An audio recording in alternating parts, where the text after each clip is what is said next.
శనగ పంట అక్కడి వరకు వెళ్ళిపోయారు మొత్తం తోకుంటూ. హాయ్ చెప్పండి, హాయ్ చెప్పు. చూడండి, సో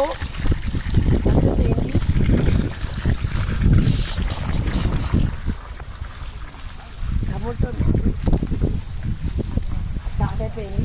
యాక్చువల్లీ కరెంట్ లేదు ఇంతసేపు. ఇదిగోండి టమోటో, ఇది చిన్న టమోటో చెట్లు, ఇది పెద్ద టమోటో చెట్లు, తీగ చెట్లు. ఇది కాయ మందం ఉంటుంది, అది పల్సగా ఉంటుంది. ఆల్మోస్ట్ ఉన్నది వంకాయకి అండ్ పచ్చిమిర్చికి. సో ఇది ఎట్లయినా ఈరోజు నారు నాటాలని మొత్తం తవ్వించాము, కానీ కరెంట్ వెళ్ళిపోయింది మార్నింగ్. ఇప్పుడు 2 o'clock వదిలారు. సో ఈరోజు ఇది అయిపోయి చెండు మళ్ళీ అక్కడ రోడ్ సైడ్ నాటాలి అనుకుంటున్నాం. Thank you so much and this is Manohari.